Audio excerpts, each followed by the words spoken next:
This conference will now be recorded. LAR02 2019 facility plan meeting with the state construction department. And if I could, everybody around the table just start on one side, introduce yourselves, we appreciate it. Okay. Brandon Finney, state construction. My role with the team is to identify with everybody all the state construction needs for capital construction requests, and then submit them to the select committee and commissions and off into the legislature. Paul Severson, I'm an administrator who works with the project managers. Today I'm here supporting Michael Burnett. What I do is I assist the project managers in coordinating their services to the district so that we're as consistent as we can possibly be. Michael Burnett, SFP. I'm a project manager in the design and construction division. And I'm Charlie Kaufman, planning coordinator. My role, while shortly coming to an end, was for all the data management and all the reports that needed done. Misty Gallegos, I'm the business manager for LAR02. Kim Nelson, facilities manager, LAR02. I'm Raj Davi. I'm the accounting analyst, and I just help everybody out with a little bit of everything. Amber Leach, policy and planning analyst, and what I do is work with the districts in terms of the documents that are getting ready for today's facility plan. Troy, go ahead. I'm Troy Decker in planning. My job is quality control, make sure we abide by all statutes, rules, and regs. Make sure we get into the plan, those things which are really important for developing budgets and also for reporting to the select committee and to the commission. So thank you for joining in person. I apologize that I'm not there. I'm on the road this week working on most cost-effective remedies across the state here. And so it's a beautiful morning in Aspen, Wyoming, and they've got about 3 feet of snow on the ground, which is a lot different from southeastern Wyoming, I think. And oh, and by the way, the snow comes straight down instead of horizontal. Yeah, we've got it horizontal right now. So with that, I think I captured everybody.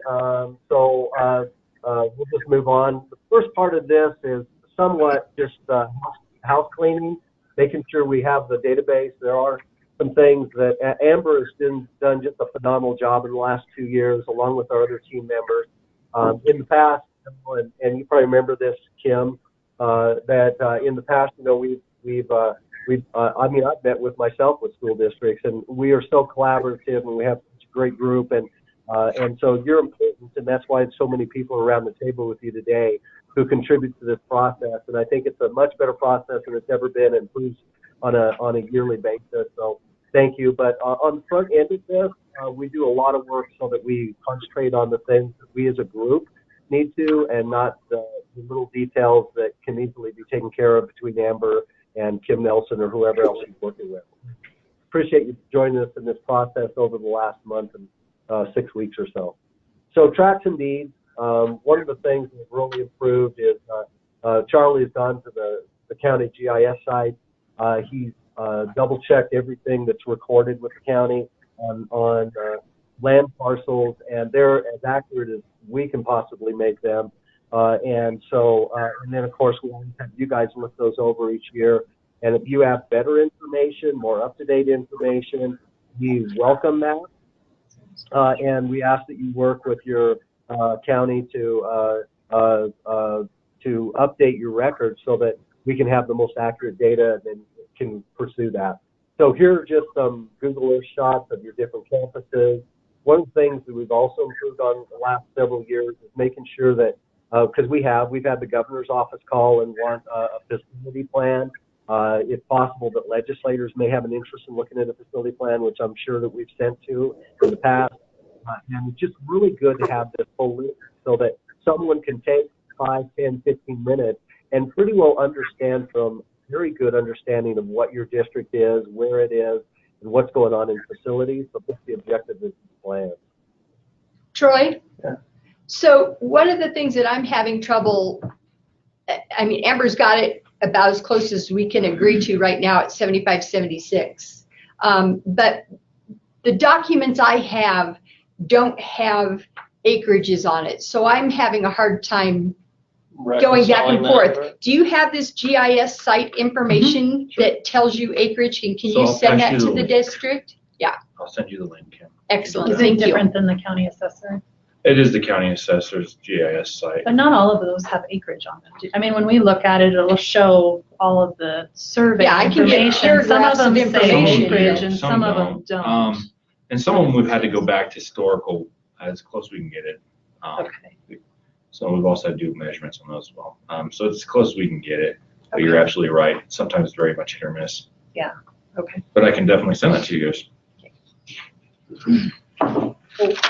What we do is we encourage you, school districts, work with the county assessor and make sure that what's on there is as accurate as possible. And if you see corrections, make that. And once those corrections are made, let us know and we can go in, confirm, and we can update any acreage you want, Kim. No, that's okay. You have more acres than I do, so I'm good with that. But make sure it's right. Coming down here, we'll talk about just what we talked about just a little bit. Has been you did have land disposition. It was presented to the commission. Any form was filled out. Here's from the September 2018 commission meeting, and basically that it was school board basically said the school board. These are notes, excerpts from the 2018 commission meeting.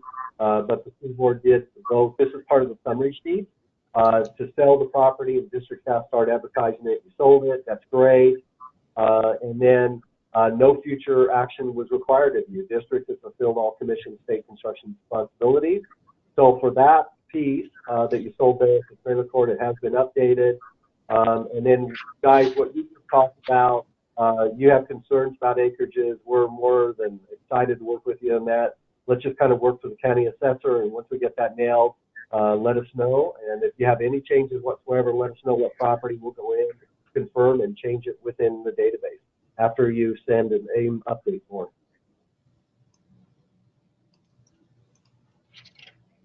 So property profile. Property profiles, we have to do that. This is really important, obviously, because property profiles, the acreages above affect your groundskeeper money, block grant.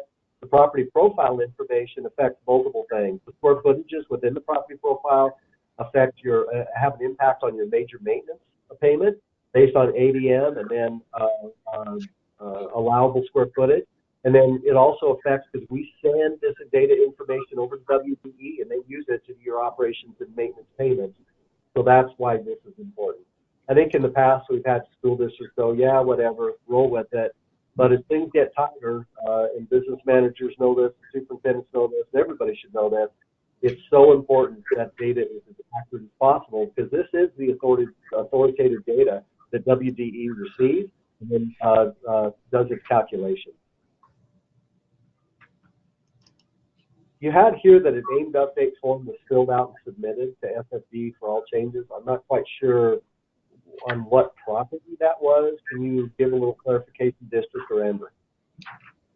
I can see that I submitted one for that Cleary building, identified as 116 in Pine Bluffs for sports storage. And that was a typo because it's 1,000 square feet, not 1033. Okay. I'll show you just a moment. Another form or what you want me to do. Okay, I've got that down below and we'll talk about that. Thank you so much for doing that. Appreciate it. Guys, you know, it seems like red tape of the government, right? Oh, you got to fill out another form. But here's the deal. When you have to fill out a form, we have objective data to go off of. And when we make mistakes, we can go back to that objective form and we can say, hey, we made a mistake. Sorry about that. We correct it. And so that's why, unfortunately, forms are necessary, and it just gives a written record and an objective data in which we can act upon it. So thank you so much for following that. I didn't understand. Say yes, I need to turn in another form. He's getting there. Okay. He's not quite said yet. Okay. Kim, I'm going to address that in just a moment here, because I'm going to show you what you turned in, and then we'll make a decision on whether or not you will want to. I'll point back to the previous form you submitted to us. I didn't have a check mark here, Amber, and I don't know if it's an oversight, but has the district verified the accuracy of its leases? Yes, that should have been checkmarked. We have all of the leases there. It's the information they provided for us. Thank you. And district, you probably know this, but if it's a qualified educational program, then we can actually count that square footage if they're using a building. And the blessing of that is that if your ADM is high enough, it can drive more major maintenance within the allowable square footage. So thanks for looking at that. You've reviewed your enhancements and verify accuracy. We appreciate that. But there's an enhancement acknowledgement form filled out. That was for, I think, it's the Pine Bluff.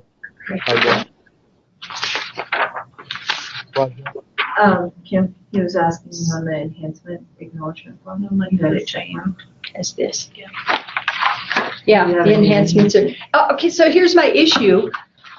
On this form, it clearly says, we have acknowledged these enhancements, you've agreed to these enhancements, and yet the square footage for Pine Bluffs Elementary in our property profiles is still incorrect. Doesn't agree with these figures. It's less or? It's So actually you're- more. It's more because 36, it's the old 696. elementary is still in there as the square footage. Which- Actually, it's not. So what ended up happening, FEA just got done. We did get their final CAD drawings and everything like that. Everything's now in there. And they measured 636, 696. I'm not sure why they have such a difference. I can't. It's insane. I guarantee you, our contractor did not give us 2,000 free square feet, but whatever. I do have a question. mean, Do you have a mechanical room, like above or anything like that? Like a mezzanine or? We have mechanical space. It's on There's the no second floor, mezzanine. but it's Is not- it within the building? Yeah, within it's the inside the building. building. Mechanical It's not space, a okay. mezzanine. It's not a mezzanine, but And I'm it is wondering- counted as square footage. right. I'm wondering if that's the difference. And I No, don't know. we counted that as square But footage. you're saying in the original calculations that was square footage. Definitely. Huh. I mean, if you're giving me credit for more square feet than I got, I guess it's okay, except for the fact that it really affects our capacity, which I'm not happy with because I know we are very close. We are already. Well, We're already you are done. actually very close. You're right. So actually, we did the capacity as well on that one. We just Right, have so to- that extra 2,000 square feet makes it look like we aren't as close to being over capacity as it's we done actually by- are. It's done by classroom. So your capacity actually, the SSC set one was 172. Okay, so it doesn't go just directly by the square footage, it goes No, more it by goes the by- classroom space. So your Okay. final capacity is actually 176. So it only changed 4 students. So it's at 89.3%. So it's not. Instead of 91, Yeah. Instead other of than 91. 90's the tip point, which is annoying, so, but there you go. Right. Yeah. So you're telling me we're going to have to capitulate to this 36,000? Not necessarily. It's just what seats you have. I mean, you have the 176 instead of 100. Yeah, that's not what I'm saying. I'm saying you want us to agree to this square footage of The 36, 696. Yeah, and that's the thing. And I don't, like I said, I haven't reviewed the CAD drawings on those, and it's hard to know exactly what. So I know in the past we've run into this issue with other districts, and we found that it is mezzanine space that messes up. That's why I asked the question. Yeah. So Well, it mezzanine sound doesn't like count that should be against the case here. I allowable. think we better There is find no- out there why is no there's a mezzanine difference space there. between the two. Yeah, and so I think, it bears more research on our end. I think. So, yeah, and I've got the CAD drawings from our architect that tells us how much the square feet is per room. So And- if we could get that information from you that they sent, we can compare it room Sure. by room I and think- go by I think that. that'd be a good idea. No, I Send- think that's send what absolutely- we've got from FEA to Kim. Okay. Okay, Yeah. I can do that. Yeah, and I've looked online and I can see every room listed, but I don't see the CAD drawings or the square foot. All right, I can send you the So- CADs. Okay. I will have to download those and send them to you. Hey, Charlie. Yes. So I'm looking here at, this is the old elementary school in the location report, is that correct? No, that's the new one. That's the new one. So we have exactly what we need to talk about right in front of us here, correct? Correct. Yep, that's it. That's the new one. Okay, Oh. so The square feet. Is that in AIM now? Yep. Okay. So yeah, it just So showed That's up more with the last- helpful actually than the CAD drawings, because I can't read CAD drawings anyway. No, so basically what you're gonna get is you're gonna show, so the square footage is there, all the net of all the rooms, and that ends up at being closer to 33.3. So where'd the other 3,000 come, 3,600 come from? That's where the net comes in, because when they measure the outside circumference of the building, okay. and then measure everything else into it. So they're the talking- 36,696 is the gross. Correct. This is the net per room. So This- there's Right. This is 33. only the just measurement. Yes. Does that and- not sound a bit excessive? Well, maybe not. Not 10% is That's probably about right. That's about isn't it? right. About Okay. normal. Okay. Some buildings it's high as 18, 20%, so. And Okay. 10%, yeah, is within the normal range with any of the other schools across the state. Okay. So, but basically that's where you're at. I can still send you those. really No, No, if this is That available in explains it. AIM, I can print that out. I'm good. Yeah. So this showed up about a week ago, Okay. and I didn't get So a that was, notification yeah, that I it already did. had these forms done by then. Yeah, so. they didn't notify me that it had. So when I was looking in there 2 days ago, I was like, oh, well, here it is, sure enough. And Okay. So it's, Well, still send those drawings to Kim, so even if you want to send it to your architect to have them compare, I think that could be nice for Okay. you to get them to verify whether it's got some issues or not. Okay. Well, right, and here's the deal with that, Paul, and it's fine, and there's almost, well, it's inevitable. The measurement scheme is not going to be exactly what the drawings are.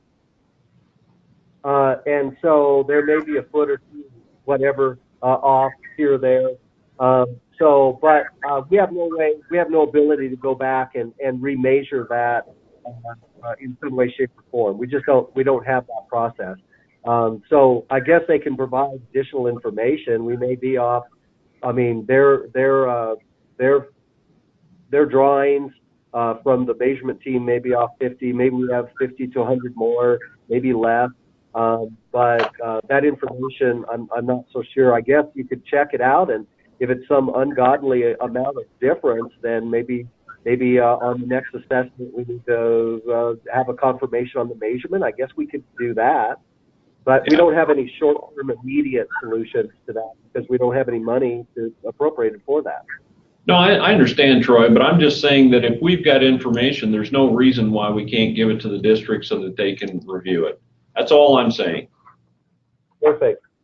I just didn't want to give a false impression then that it's going to lead to something that we have no ability because we don't have any money to do. No, I'm just giving them information. That's all I'm suggesting is we give them information so that they can see what we're seeing. I think it's fair. They be able to analyze the information we've got. Okay.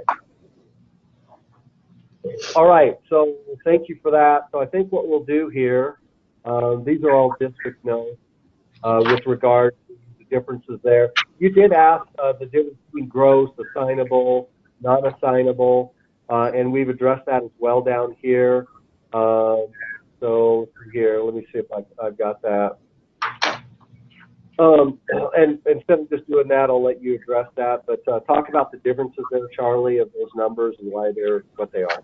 Sure, absolutely. So the assignable is actually what the ADM drives for that space right now.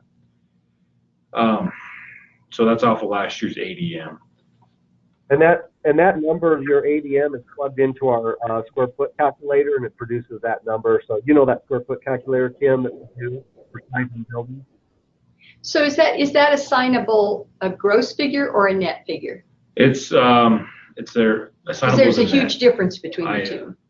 Right, and so the way they do the formula is it goes, the ADM is tied into then it's really strange, but yeah, that's basically what it's driving right now. So it's their allowable. It's allowable, so it's gross. It's allowable, so it's gross. Thank you for clarifying. So the 26,309 is our allowable gross. Yes, it's a bit Because strange. if it's off ADM, then that's your allowable. So So basically, they're saying we're 10,000 square feet over our allowable? That's ridiculous. Yeah, That's that's not- why, that's not true. That's why I think the Yeah. information needs to be sent Yeah, to we you. need to get this to figured out, review. but basically you take out the 4235 for enhancement, and it's closer to 32 that you have that aren't enhancements. Yeah, it's a little weird. We'll send you the information. We've got to Yeah. work through it. I think we owe you that information so you can I might review have it. missed half the story because I was with Dill, but this is your allowable based on butts and seats, right? Yeah, Yeah, This that's, is the building that's school, measured, scored. Gross. That's the gross, So the right. building. And then there's a net. the net is 33,330. right, but Right here? But my question is, if the assignable and the gross both refer to gross, that figure is saying we are 10,000 square foot over our allowable, and I just, that, So I think Kim there's doesn't nothing make about sense. that makes Yeah. any yeah, sense. she's trying to answer the question, and I think we give her the Because information we're so she at can look at it. virtually 90% occupation right now, and your figures tell us that. So that 10,000 square feet makes no sense. You know, I mean, include enhancements? I don't know. So the total gross No. does include their enhancements. That The total does. 36. the 4235 is Your the enhancement. non-assignable is the enhancement, and that's in addition Okay, to. so the math's not jiving. Right, the math's not. Got And it. you Right. agree with the 42, right? So, again. Yeah, I agree with the I think let's give her- 4235. Let's give her So the I've got- information so she can review it. So I am going to send that to you along with the county assessor site thing. I'll send you those drawings. So there you, all right, so you should get an email with the, Hey, Misty, Yeah, do you remember ADM last year, Fort Pine Bluff Elementary School? not off the top of my head. What? ADM at elementary school last year. I want to say 157 towards the end of the year, but 160, but yeah, I mean, give her a kid or two I'll because tell you they where fluctuate it's at. monthly. Give me one Yeah. moment, and I'll actually tell you that. Charlie, you All right, model guideline. I do actually have it in front of me at the moment. All right. Okay, so for Pine Bluffs, it is saying that your ADM was 149.17 last year, was what WD turned into as final. the average. Charlie, what is the capacity or the enrollment? So right now, What- sorry, what's that? Say that again? Go ahead. I was gonna say, right now, the capacity of Pine Bluffs is 176. Just 4 more seats than the SFC approved capacity, so just a little bit more than that, not much. And then right now, the enrollment that we got October 1 was 157. I was thinking, that's probably where I got the 157. Yeah, October 1 is and- what they'll use next year. Yeah, so it'll show up next year Mhm. like that. Yeah, the capacity approved by the commission is the minimum that it has Right. to be able to seat, not the maximum. So No, and I'm not if saying. you design a school that can hold Well, and 20, it just 30 more, depends that's on how fine. they design it, right? There are Right. some, it really just matters on how it is designed, but in this case, it was 4 more than what the SC approved, so that's. So the That's pretty- 176 is a minimum capacity? Is that No, what you're that's the total. Oh, so, Well, when the commission approved the project, they approved a minimum capacity that the school had to hold. But it's very common when schools are actually analyzed, they'll hold many more kids than that. But that was the minimum. We've had the situation where schools were built, they were measured after the fact, and they didn't hold the number of kids that they were supposed to be approved had a for. couple So we of came those. really close. I mean, You we're came close. yeah. And Right and on. as long as you exceed that, you're fine. Yeah, exactly. We've had a couple where they were just a little under, and we've had cases where they've been really over. Case in point, Moorcroft Elementary School, they sized it for 425. When they went in and built it, they built it for 609 kids. Wow. But that's their right. They can do that. They can add. Nothing wrong with Well, that. they just got rid of more common spaces, or maybe they didn't put in a Yeah. kitchen, or who knows Exactly. what. Sometimes Yeah, they it was- put in an extra classroom or two. It was which weird. they Yeah, do. because that allowable square foot doesn't say you must have a production kitchen, or, I mean, so if you Exactly. use up a lot of space They for just- that, they like just we didn't did, get extra that money for that Exactly. limits your classroom space Yep. then. That And makes sense. so, basically, so what they did last year, and this is why the allowable is a little funky, so is your ADM last year reported low, and that's from last year. So this year, with that increase in students, and you'll see that over the year, your final for next year will go up. So that gap will close on that. I did send you the CAD drawings.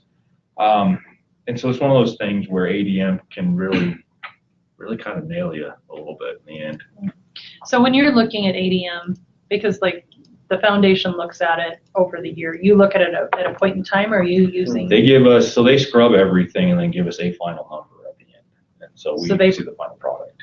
So it's not as of the October 1st number, it's what So they year actually end. use for funding? Yeah. It Yeah. is the October 1st number. Well, but that's, it's what they, so average daily membership's a little different. So average daily membership, they take the enrollment every day. Right. And No, across the street. Oh, me. Is that you? Yeah. Well, they've got a big loader and they're trying to get into that. Oh. Man across the street. I mean, we could take the key and just kind of back it up a little ways. I don't know. I trust them. Don't let her holler on hey, it. you know how You my got a heavy sister foot.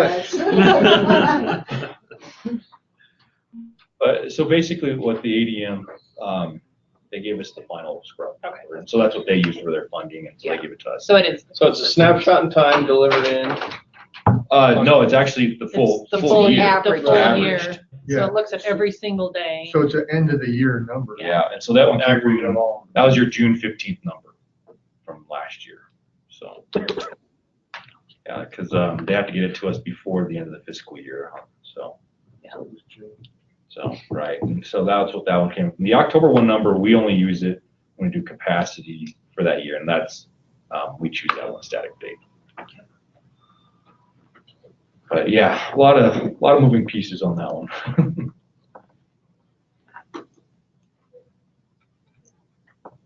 Okay, I can tell I totally lost control of the meeting, so I just waited. You're doing fine. Did I answer your question, Troy?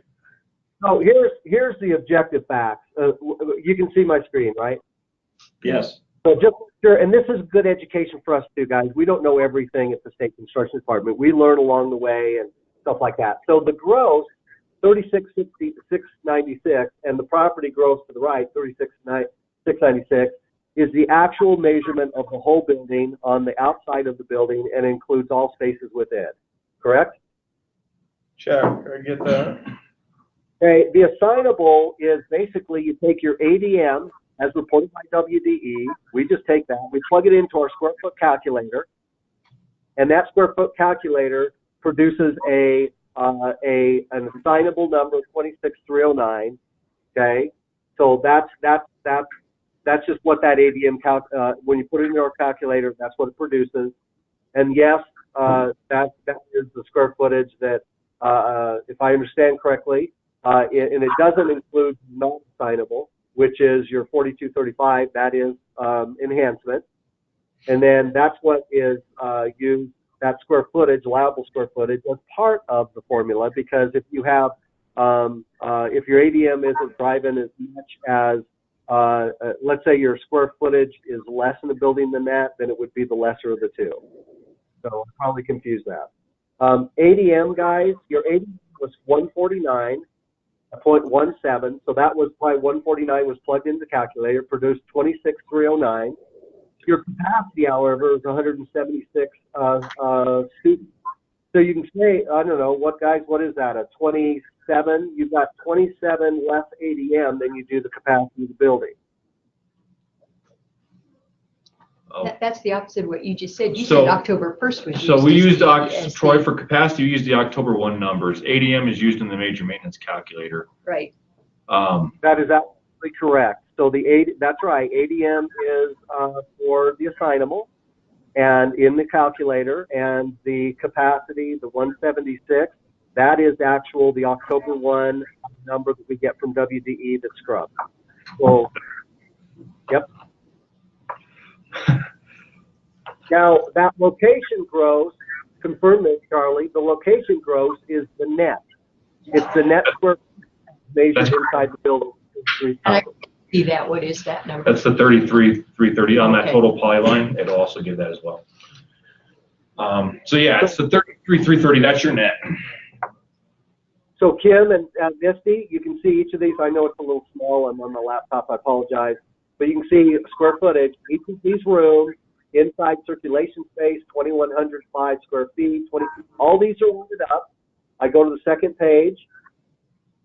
Okay, here's all your spaces: building sports, student dining, classrooms, public restrooms, da da da da da, and that equals a 33,330. So that's the net inside the building for all spaces, not just educational spaces, all spaces. And then the other thing that's really important for you, Misty, to know is, you were questioning, like on Burns High School, it's teaching space. How many teaching spaces are there? And that's how WDE calculates your payment. Under the a portion of it is how many teaching stations you have. So notice that when you go through this, if you have a kindergarten, look at all above.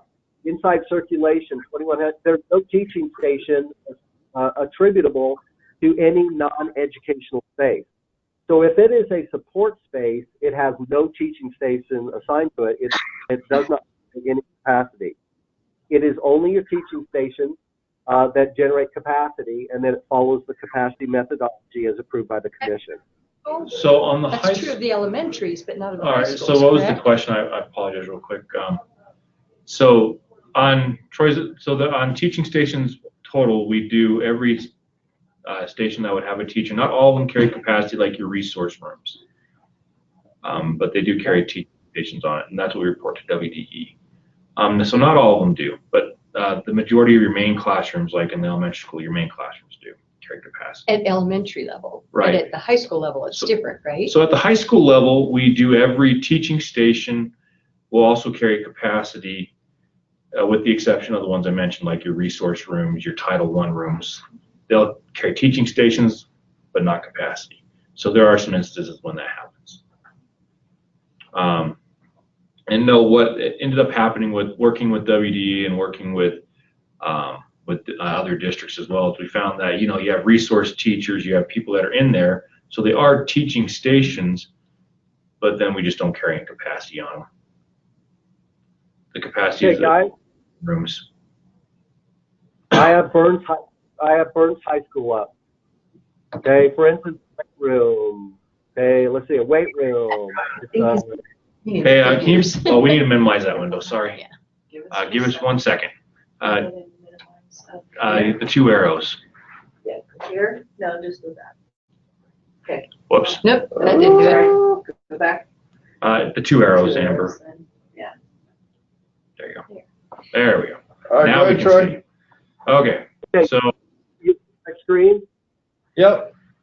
This is Burns High School. So go down, storage, nothing, no capacity. Oh, okay, gym, PED. It looks like physical education, gymnasium, PED. Remind me what PED stands for, Charlie. Physical education. So gymnasium, okay, education, one instructor. Okay, so it's 10,000 feet. So therefore it drives only 25 students, right? Weight room, 1. The weight room doesn't drive any capacity. Band room, 23 students. So as you go down, you guys can see if it's an instructional area, okay, for the most part, it drives calculation.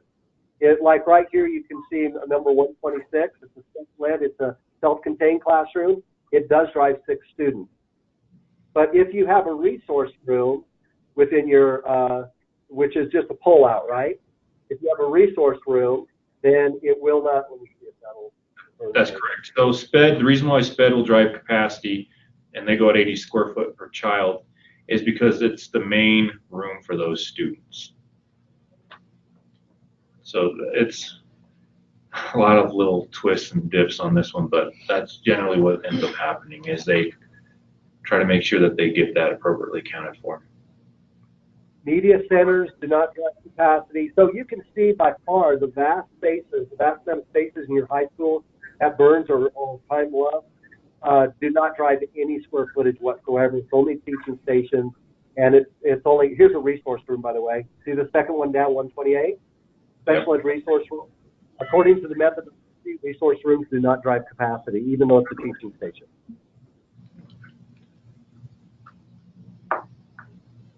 Okay, any questions on that? We're just trying to make sure you fully understand how capacity is calculated and then the difference between the gross and the net. and then the difference between the ADM and what it drives, because ADM is always less than enrollment, and almost always less than capacity, unless you're over 100% capacity. All those are different things that we look at as we evaluate your school. Any other questions on that? So obviously, when you have an ADM number and it's driving 26,309 because you guys are 77 students less than the actual capacity of the building, let alone the calculation of 176, which drove the gross square footage approved by the commission. Thank you for sending that to them. I did send that to you yesterday, Misty, on how we calculated. So there's another couple little things in there as well. So in state statute, we have to apply utilization rates for secondary schools. Elementary schools are easy, 100%, so not too bad there. But that statute makes it for 85% for secondary grades by the building. So it's a little funky how it turns out, but that, so I broke it down.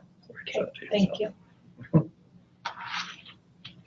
Charlie, just first what we just said, but a lot less words. Yeah, a little more brief. So I tried to make it a little more brief. That way, if you ever need to refer back to it, there it is in the facility. School, and I'm sorry, Charlie, I can't see and I'm not present, so I'm not trying to run over your talking there. School district area.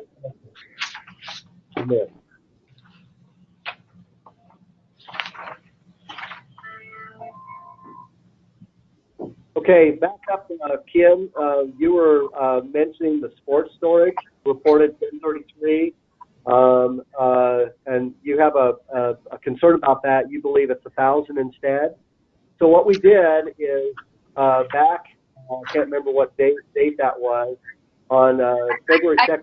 So I agree. That was my error. I 100% agree. I mistyped that. I went and looked too. I put in 1033. I'm just telling you that was incorrect. Please send up and send in an updated form, and we'll be more than happy to do that for you. Can do.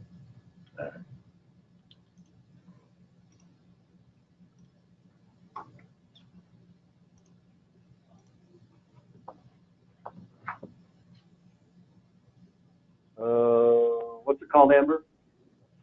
Update form, update form.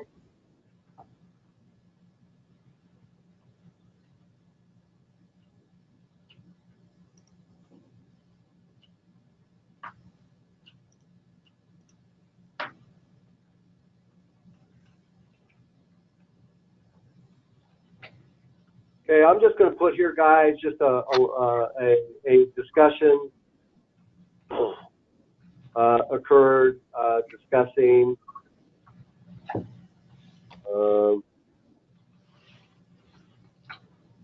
the differences between how ADM enrollment, net enrollment, net square footage,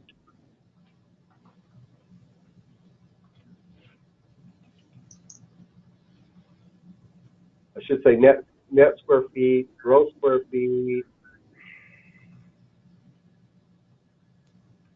allowable square feet. What else did we talk about? That's about it. Oh, and capacity calculations. Yes.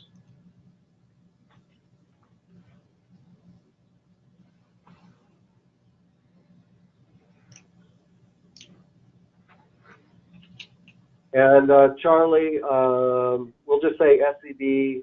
Have we sent all the documents to Ms. Kim now, or do we need more? I think I've sent everything.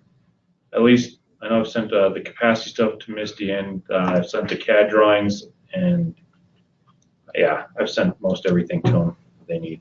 How about the location report for? Did you send that? Yep, I did. Okay.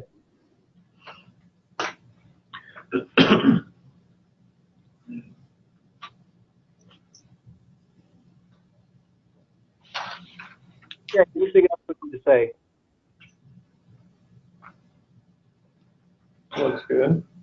that's fine. I think we're doing good. Okay. Good. I'm gonna do that.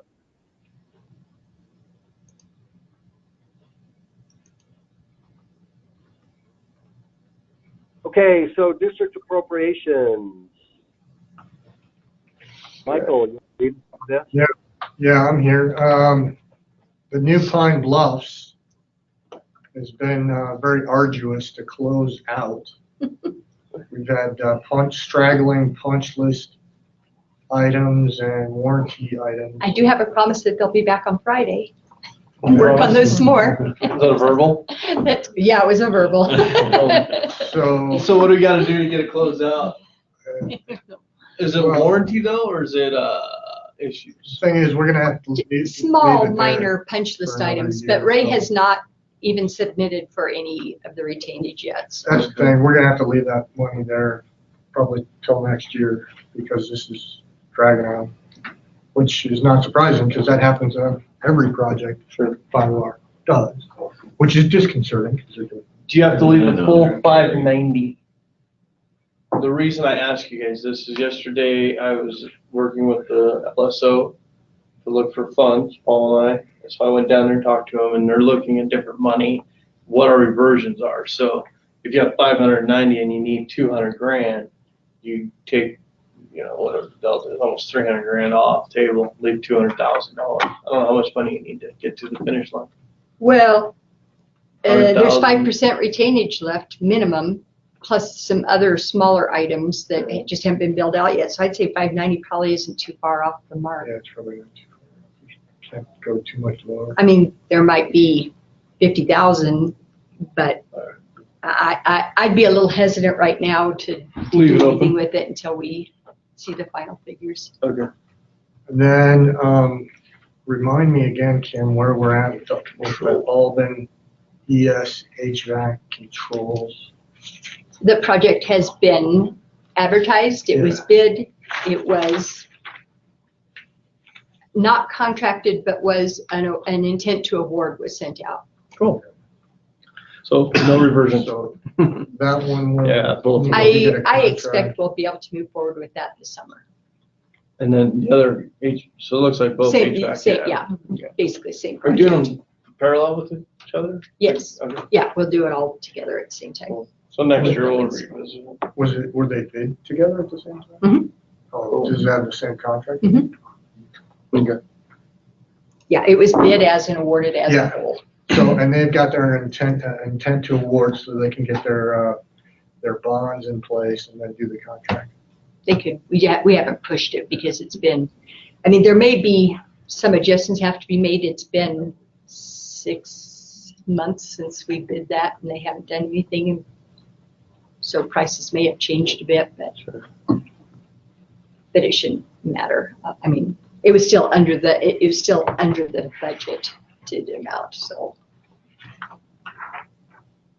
Okay, guys, so nothing's going to be reverted, and I've got that noted, and I think we have that. We'll just hang on to those funds and review it next year.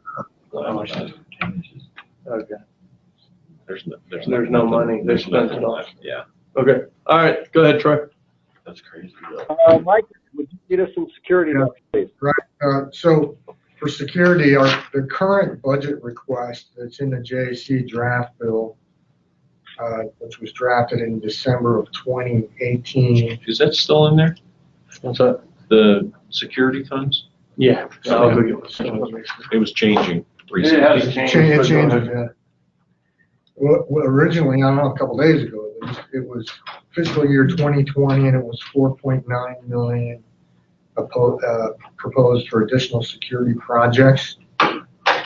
Fiscal year 2021 and 2022, 10% major maintenance for security has been discussed by the select committee to not be in there. So unlike 10% enhancement funds, which are going to continue, 10% security money is not assured and they go away. Right, but that said, before they put in that 10% rule, we could have spent 100% of our major maintenance on security. Didn't matter. It was always covered. Well, you just can use new items. That's the problem. You can repair. Oh, I understand what you're Yeah. saying. So that 10% allowed us to come in and buy new, Yeah. additional Right. cameras and whatever. Okay, okay. But this 4.9 million, they're assuming is going to take care of that. Well, the idea would be Yes. that it would make room to pick up any of the 20 security items. Okay, do they understand though that that's an evolving process, that sometimes you don't know in 2020 what you might Yeah, need in 2022? I think You know what I mean? There's been catching on to that. Yeah, Okay. yeah, because the request, the intent from our end is to Give continue more to flexibility. request. Yeah. Whether they'll listen, we have no way of knowing that. Yeah, as far as the flexibility on the 4.9, it was removed in the House side of committee.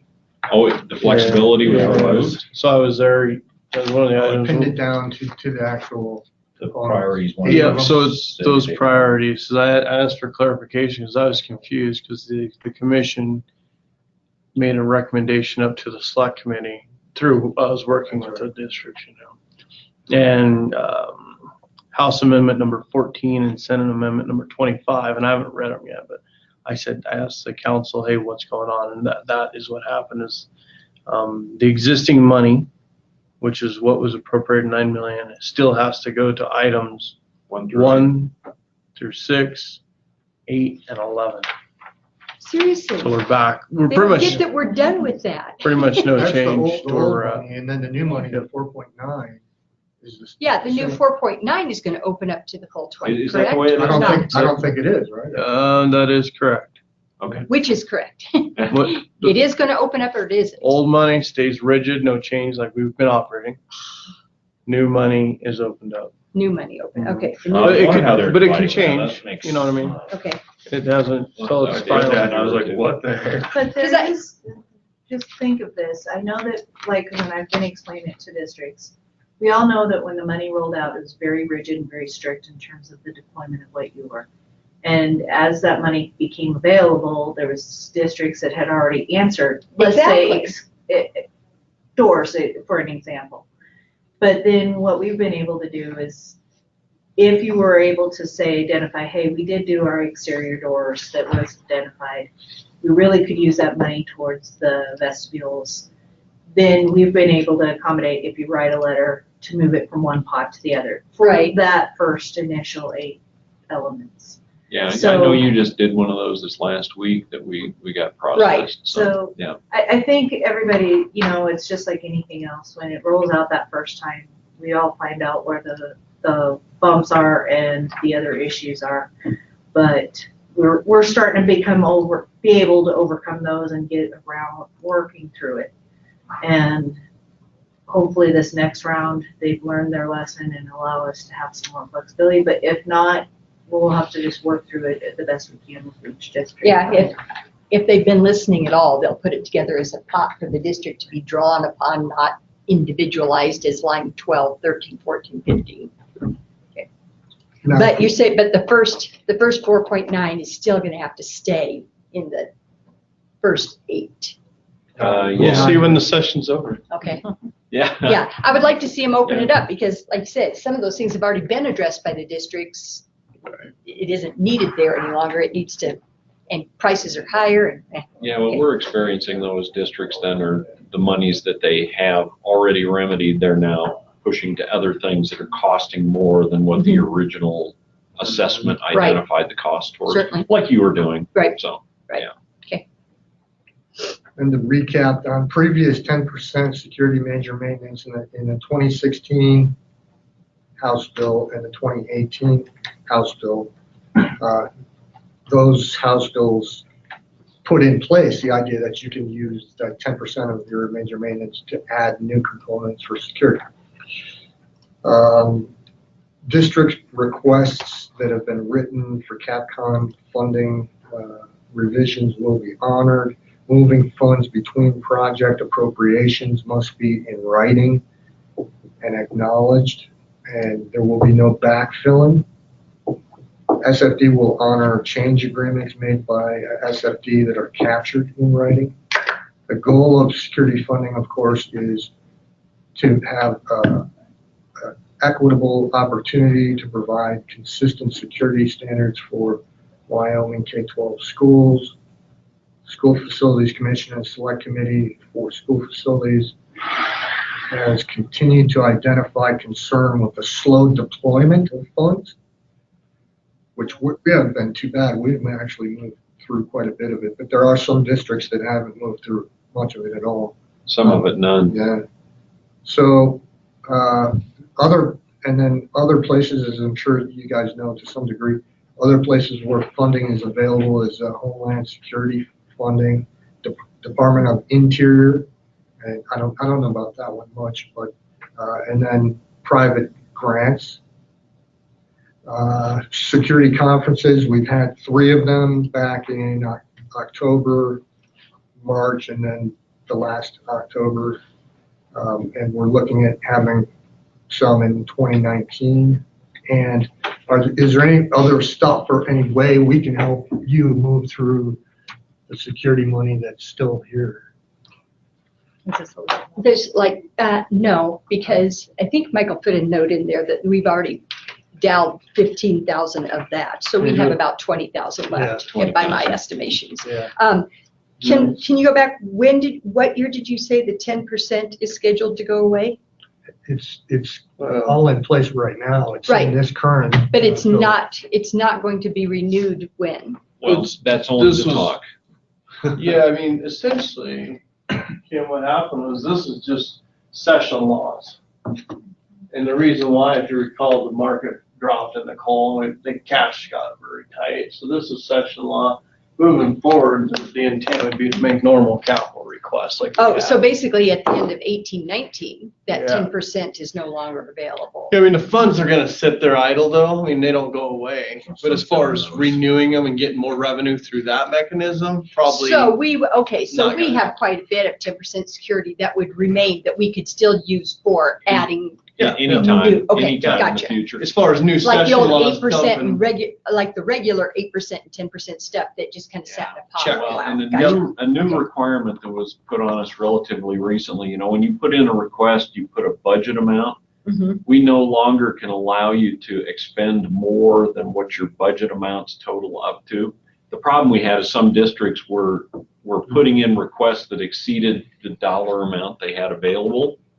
And some Oh. districts have even expended more than the dollar amount. This is manager. Gotcha. I'm And- anticipating for the future. Next year, we'll use from that fund or Exactly. whatever. And Gotcha. that was my point, is this may not keep continuing. Yeah, and so we just, So caution. and now we've Okay. put in place new processes where if you get to the point where your requests exceed what you're available, even though you may spend less and you've got some room to spend more, we have to go by what you put in your request before. So it's not our intent, but if we have to decline one because we don't see that you have enough money, you may have enough money for it, but we just can't see it through AIM. And so, but you're nowhere close to Right, any I think, concern yeah, with I think that. we're seeing, we've done pretty good so far just getting grants and stuff. I mean, we haven't had to use a lot of that 10% Nice. available because we've had Homeland Security. I'm curious, what grants have you? been Homeland successful- Security. All Homeland Security? Good. Do you check out the Department of Justice ones and the Interior Department ones too? No? I haven't needed to because I've been able to get what we need. Yeah, we use like the bollards of those giant, is it? Yep, the bollards, bollards, the barrier wall, all the exterior, Cameras? not Or cameras. speakers? The cameras were part of this, but the exterior speakers. Yeah. part of And it, a great number of the cameras even were Yeah. part of that Homeland Security grant, That's so. cool. Now, I know you work with a group of other facility managers, and is that pretty well known to everybody to go By look those of for us those who things? frequently come to the meetings, yes. But- But you know, You're you the talk about only those one that's districts who haven't done that. expended anything, Right, they never show up at the meetings. okay. So that, yeah, I mean, I feel like at this point, the SFD almost needs to send a live body into those districts and say, here's how you go about doing Yeah. this. Because Like, they you're the just only one don't who's get done it. it's done. Or they just don't have the manpower. My guess is the majority of those are small districts. Yeah, well. Where maybe the business manager is also the facility director, is also the this and this, and Yeah. they just don't have the time to go out and look for this stuff. Well, our challenge to this point has been that we go directly to them face to face. Can we help you? Yeah. And we keep getting, no, we're fine. Yeah. Yeah, even What with do you do with Albany, it? Albany County has not Really? received much on that. They're big enough they ought to know I better. know.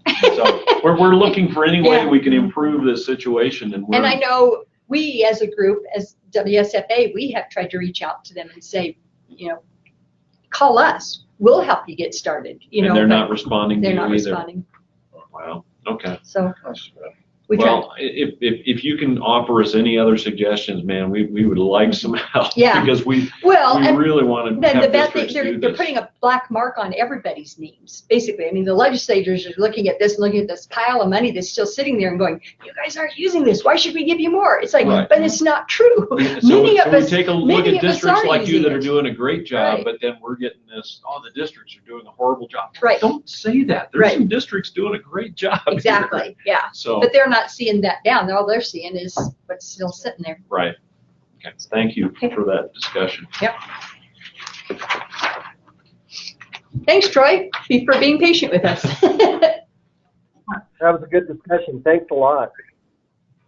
So capacity, let's go on to that next. We've got each of your campuses down here. Burns High School, 9, almost 80%. Pine Bluff Elementary School, about 90%.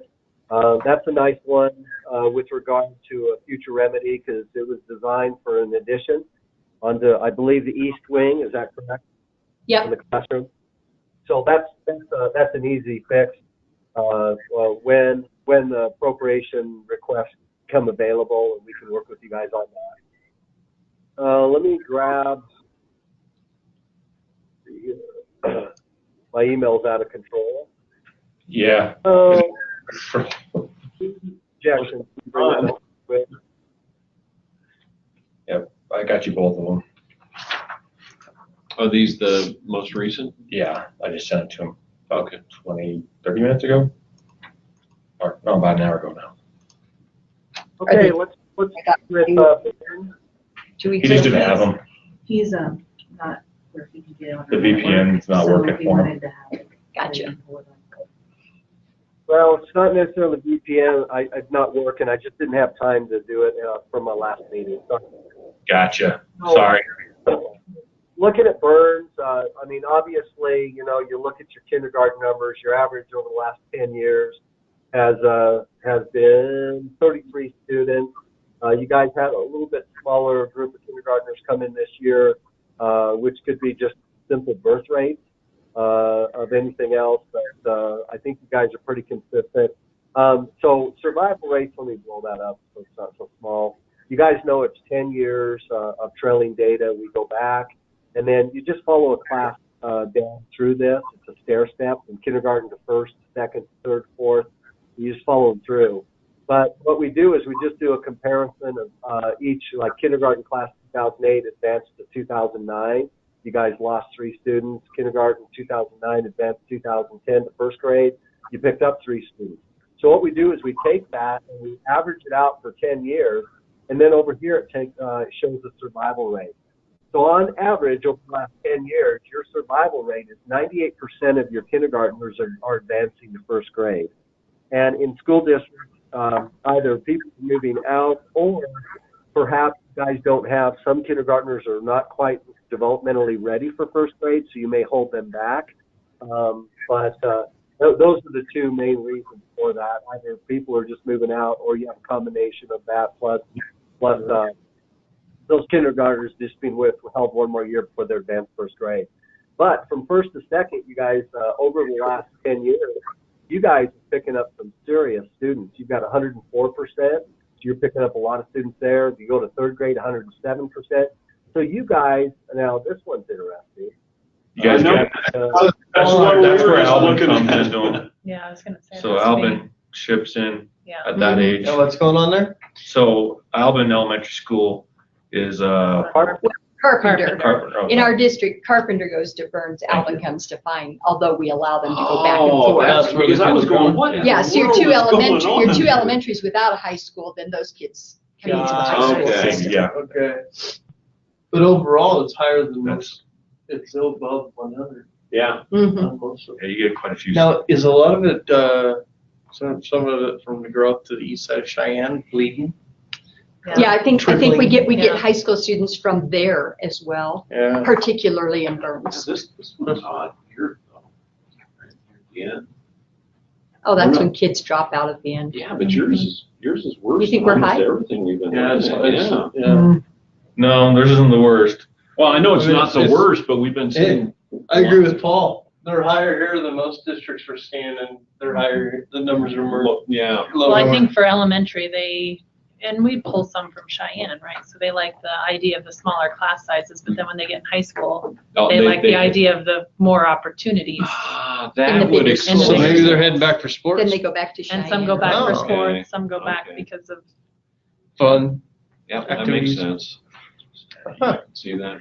Well, drivability, yeah. they can drive to school, and so they don't have to catch a bus to come to our district. Okay. I mean, there are just a lot of reasons. I think that's why you see it so high in the middle, is those kids are coming back and forth, and then they're like, oh, well, now we want to go back to school with the kids in our neighborhood or whatever for high school, and Okay. That's pretty good. It's a little line. Troy, go ahead. Looking down also to your K6 or your K6 population, you were at 169 10 years ago. You're at 248. You guys have pretty well leveled off for the most part in the last 4, 5, 6 years. So Burns is pretty well maintaining for the most part. For 712, your students are continuing to rise. You were 268 10 years ago. You guys are at 326. You're still growing there. And then overall, Burns, you were in the 400s for quite a few years. You went across 600, kind of 500 number. You guys have popped up. So you guys are continuing to grow in Burns. We recognize that and we'll monitor it.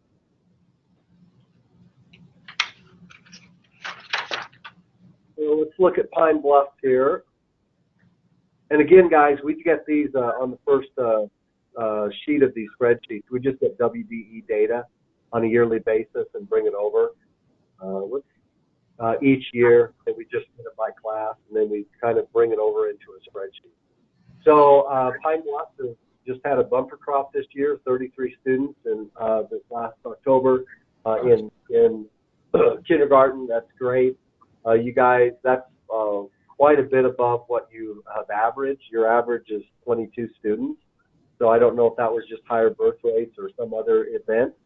do you remember how hard we had to fight that? Do you remember that? Because you guys were telling us that our rates were dropping like a rock. What part of that? I know. It was just data does what data does, Yeah, but this looks we had to come in normal here and at the end.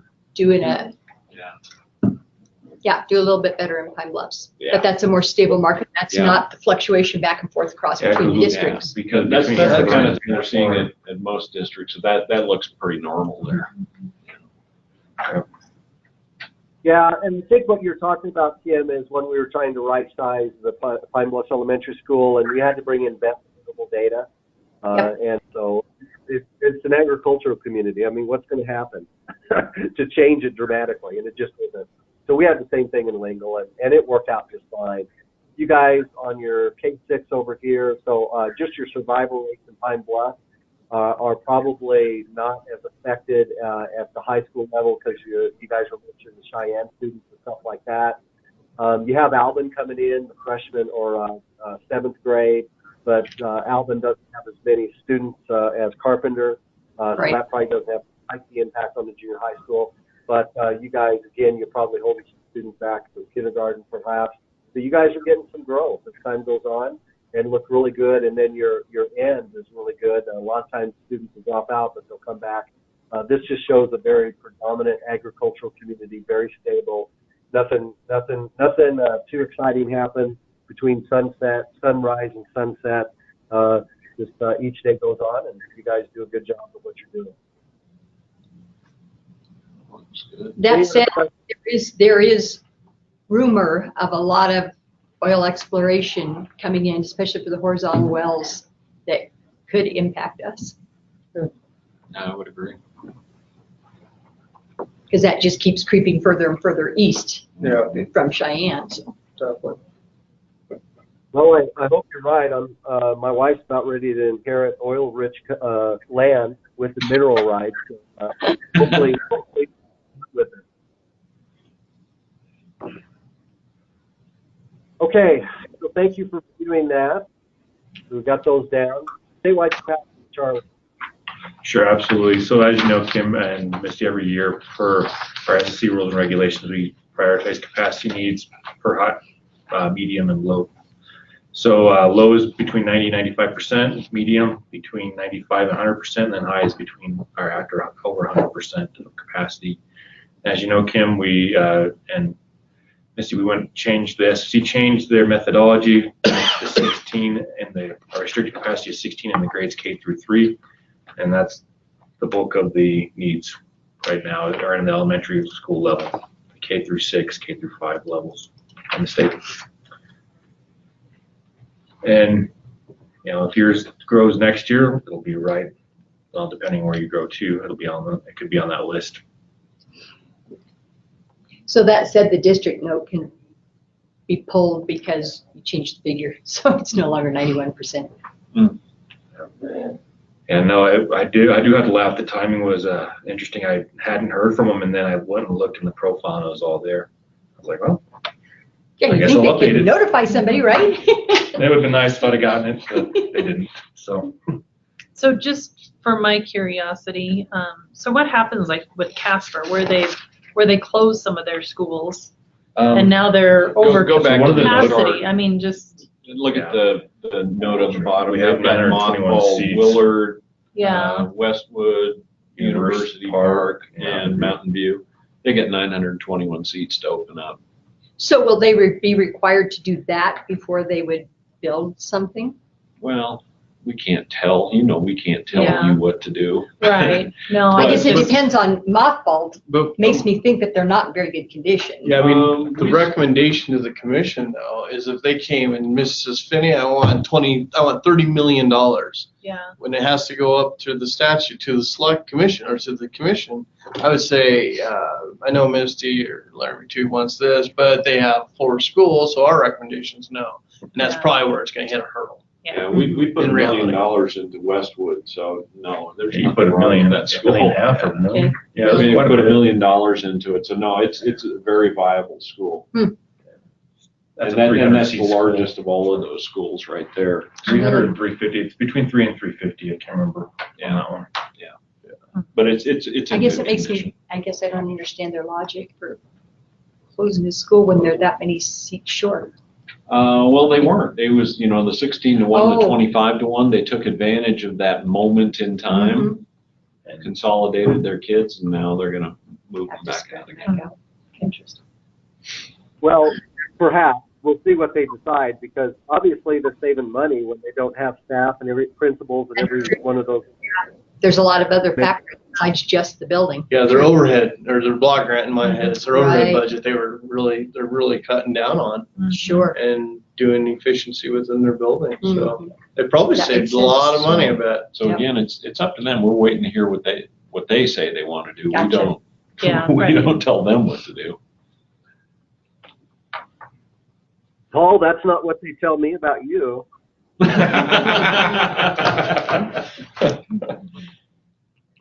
It's probably because this is being recorded. You said that, right? Hey, No. yeah. So yeah, the bottom line comes to state statute, guys. The state statute says the commission cannot ask for capital requests unless all non-construction alternatives are explored. Obviously, we have 4 buildings for non-construction alternatives. Gotcha. You mentioned the 1.28%. You now know that now we've got the scrub numbers. So our capacity calculation is based on the most recent WDP scrub numbers. That's why you have a discrepancy based on what you had versus what is the final number. Charter school, you have no charter school, so we're just move on past that one.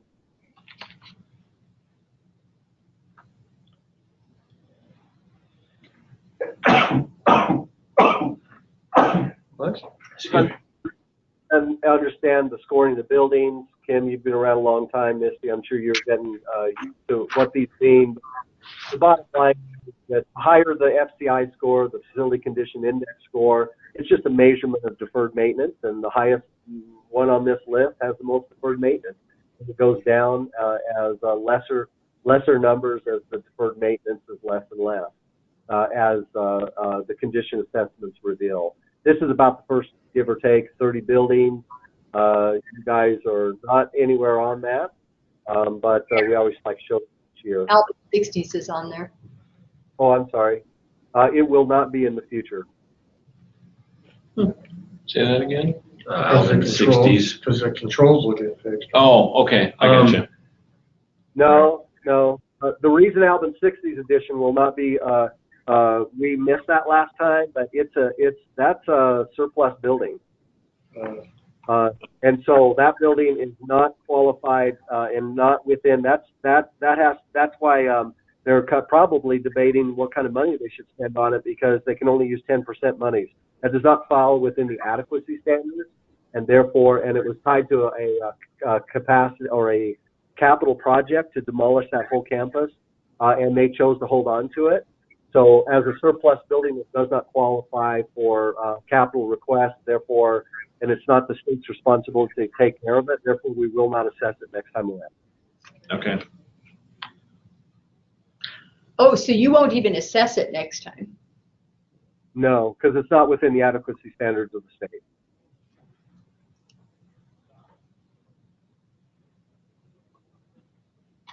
Support meetings, we've got just the top, 15, 20 here. Your Albin Bus Barn is in that top 20. This is really interesting because state statute requires we make recommendations for educational buildings, capital requests, and prioritize those before support buildings, ancillary buildings. So these are support facilities are kind of in nowhere's land right now because we don't really have, school districts and I suppose in the capital preservation program, there's not a lot of money going toward capital projects across the state. So it's really hard for the legislature, financially speaking, to stay up with the educational buildings, let alone the ancillary buildings. So basically, major maintenance is what is available for these. You can ask for component projects. If something qualifies for major maintenance, it qualifies for component. And we know and have talked past on the Albin Bus Barn that it's not being used as a service bus barn anymore, or anything like that necessarily. They may do an oil change up there if they need to or whatever, but they take those buses down to, I think, Burns. Is that correct, guys? Yeah. So you can take care of that with their major maintenance and stuff like that. Your buildings are, again, the Albin 60s edition will not be here next year or when we redo the condition assessment, but you start at a 0.18 and go down. You have really, really very nice buildings. And then for the educational buildings, your support buildings, again, got one being used for storage. You remove that one, or not remove it, just acknowledge that its use is not for necessarily transportation service and stuff like that. Other than they park it in there and keep them warm and stuff like that. You guys have really good, your transportation facility and administration building are in great shape. Okay, we've got something very beautifully colored here, district. So personal comment is, go ahead and respond to this. Troy, that was removed. It was? Yes. Yeah, you didn't get the last version. Okay.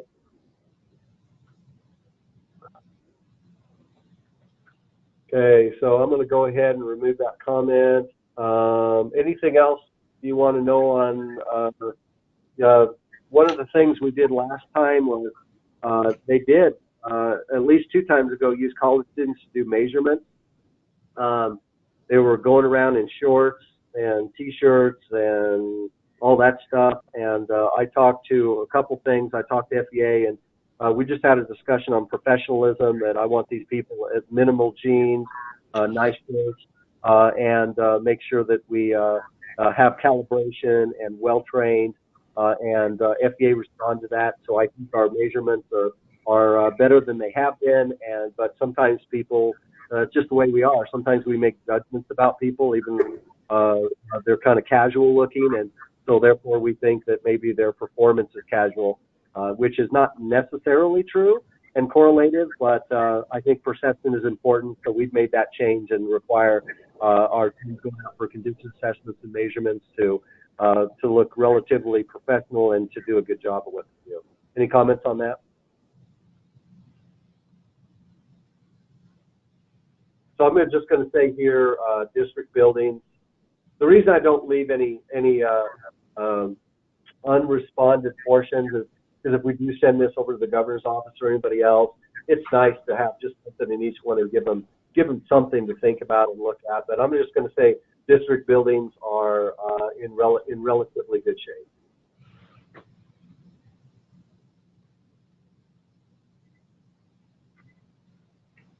Major maintenance, we asked you guys to clean up the statuses in the AIM database. Thank you for doing that. You guys your PM does look at whatever you submitted for this and approve those which qualify for major maintenance. Thank you, Michael, for that.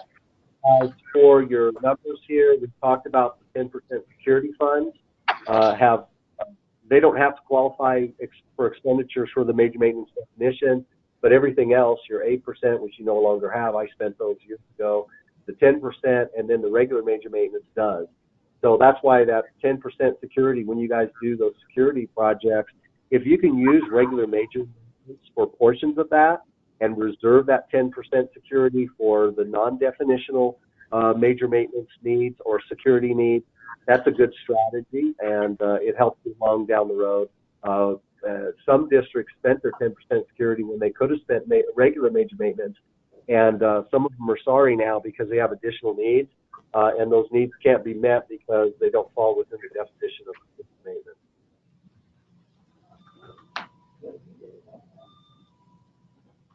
All right. Just as a reminder of last year's major maintenance, I'm getting feedback from something. 1 second. This is just a look. Whoa. Hold on.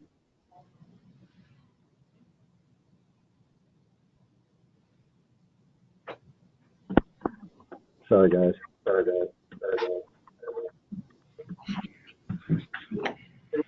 This is last year's major maintenance. Troy, we got the echo going. That should solve it. How's that? Better. Thank you.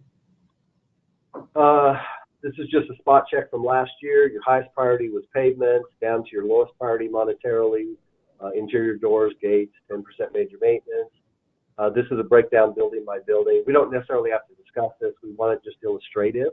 I have a comment on this though. Because of this breakdown, what I noticed is that I have several projects that are misentered because I copied them over and over and over again. They were put in as 3060, which is controls, and they should have been 3020s, which is more like HVAC, central heating. And so it shows that we're spending like $40,000 on controls, and that's not true. And it was those projects, I put them in one after another, 05, 66, 91, 92, 93, 94, 97, and they were repeated over and over again. And it only shows up when you go down into the, is it the program? Not program.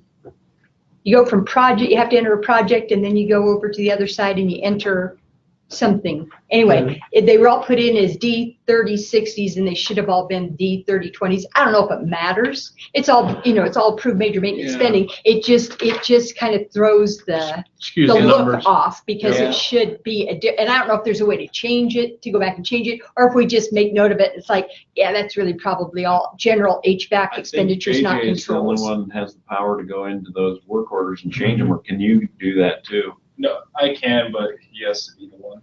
So I probably just need to talk to AJ and see if we can Just- change this, because if it's gonna Kim- throw them off. If Kim could catalog that, email it, and then email it to JJ He and could fix Raj. the accounting. Or you could tell Raj to I fix could it. tell, I could tell him Yeah. yeah, but I can tell him each one of those numbers, Yeah. here's the major maintenance So yes, number. it can be Okay. And just corrected. CC me on that Okay. email. And really, the advantage to having it correct is when the assessors go out and they go look They're at your gonna look for all controls these and they new go, and they go, controls, wait a and it's minute, the like- controls still Right. look junky. Yeah, And then That's what I'm it just seeing. helps them so they, when they go look at it, go, wait a minute, Right. this doesn't make sense. with that condition assessment coming up, that's Yep. what kind of made me think, it's like, 39,000 controls, how's that possible? But when I went back and looked, it's like, oh, now I see it. And then I go back into the work order, and it's like, oh, buried down in here, you can't see it on the front page, you can't see it on the second page, but buried under there, that same Yeah, code was entered time after Send the time, list and to it JJ, should have and like I been. say, I suspect Okay. he'll assign Raj to go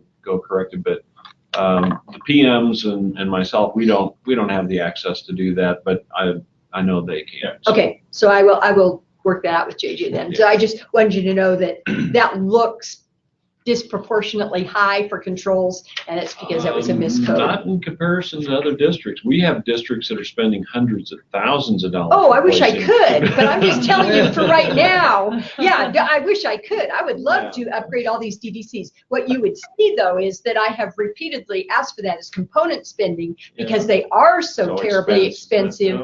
And this year I dropped out because I just didn't have time to get the component done. Now I got to start over next year, but I will. But I'm But gonna tell you it that just amount looks like, doesn't look unusual yeah, at all. but for us, it's disproportionately high. So there you go. And that's my only comment. Otherwise, they looked good. I just said you'll work with JJ to make corrections if possible. We don't know that. Just work with JJ. And yes, we do want to, and you're right, Paul. We want it as accurate as possible for our next inspection. Component projects. Let's see. I can't remember. I don't think you had any specifics, did you? I didn't have. I dropped out this year. So I do being on the prioritization committee, Kim, on a regular basis, and it's just really valuable, and we do appreciate you working with us. So at any rate, there were a total of 31 requests from school districts for component projects. Component projects are basically the kind of the, you don't qualify for capital fund projects because of the way that they're prioritized. So, and you don't have enough major maintenance, so component projects make up the difference. The legislature doesn't really like component projects necessarily, or at least individual legislators, and it's been questioned in multiple meetings throughout the years. But we've got it, and it's still going forward. We're hoping that in some way, shape, or form that major maintenance will be increased to a point where perhaps component projects phase out over time. However, it's almost inevitable that from a statewide appropriations equitable process of prioritization, it's almost inevitable that districts will come up with these very large projects, and major maintenance may not be able to be sufficient for those. So I think the state's going to have to grapple with that as time goes on. But we are blessed here. I think, Brandon, several meetings ago, you said the average was around, what, 3 or 4 million that we've asked for each biennium? Yeah, it's around 4 to 5, but last 2 years it was 20 and then 19. And so I had to just talk about yesterday, since conception of we've averaged 10.3 million over the total 9 years. Yeah, 4 or 5 million is only going to carry the first 3 projects on that list. It doesn't go very far. So obviously you can see some people have huge dollar amounts. I mean, they're up in the millions, 2 millions, 5 million, 4 million, almost 2 million. But this is the way life is, and we'll forward those on to the commission. This next meeting is a FYI. Here it is. And then we'll see what happens here as our director works with legislative leaders and the governor's office to see what would be appropriate to ask within this component category in the budget. And we'll we'll see what we can get and at least request and make recommendations to the commission. This was updated legislative session review. This was updated like last Thursday, so it's probably not even close to completely accurate. We'll let Brandon go ahead and about 2 years ago, we started talking about the legislative session. We, you guys, through the WASBO or WASBI, have a great resource to track bills with regard to education and some that impact facilities with an educational tie to it. But this is just really valuable to talk about this because you guys may not necessarily always track the facility side of legislative action. So take the notes with a grain of salt because a lot has changed even within a week. And sometimes we're learning, Brandon and I have been putting a lot of details in here in our notes section, and some of those details are not necessarily accurate anymore because of further legislative action. So with that, Brandon, I'll turn this over for you to review. Yeah, that's a good foundation because they change by the hour, and to keep up with it's pretty challenging. So I guess I would more look at it as these are the bills that were introduced, and we'll see where they fall once the session's over. But House Bill 8, it was the increase of major maintenance. It died yesterday in the Senate, so it will not be put out to the floor for reading. But that would have increased it from 2 to 2.5%. So it's not going to go forward. Public Works and Contracts, that's dealing with the procurement of FF&E. So if you got any of that coming up, if that bill passes, we'll follow that, and we'd also implement that into our procurement documents as well. House Bill 65 is a procurement. Now, Kim, you're familiar with this one. This is the ones where we try to get all the values up, increase the present value, so today's dollars. A lot of it's old, 20, 30, 40 years old. So hopefully we get it up to $50,000 across the board. And is that, so I know that increases the limits, but that's also the one then that throws school districts in with all the other state entities and away from community colleges and university. Is there any reconsideration for putting us back with the other educational institutions? As of now, what I know, it's not in there, and I haven't gone into the digest and all the amendments and vetted all of it through. So, education major maintenance funding, House Bill 78. This one, you're fully aware of it. It's the quarterly payments, and late as I know, is it's still alive. I did testify on it on the Senate side on Monday, so and it did pass the committee. School interfinance loans, that's just dealing with transferring of funds between different accounts. The capital construction budget, it's in House Bill 80, and I'd also say that it's in Senate File 1 and House Bill 1. So when I was looking on that one yesterday on House Bill 80, it said it didn't make it out, because there was no action on it, that it just kind of died there, so it's in House Bill 1. Right. So now it's dead there, but in the Senate and House. Yeah, that's what I was going to tell you on that one. Veterans. Hey, Brandon. Yeah. It's just a housekeeping thing, but when you get back to your office, could you eliminate the ones that have died and no longer in existence for moving forward? Oh, yeah. There's a massive flush that needs done. I've got some tasks I've got to get out, but yeah, it's on the list. This whole thing needs revamp. So that's why after yesterday when we were down there, we said these are the bills that were introduced because it's a project. Veteran skilled nursing facility, that's a different division.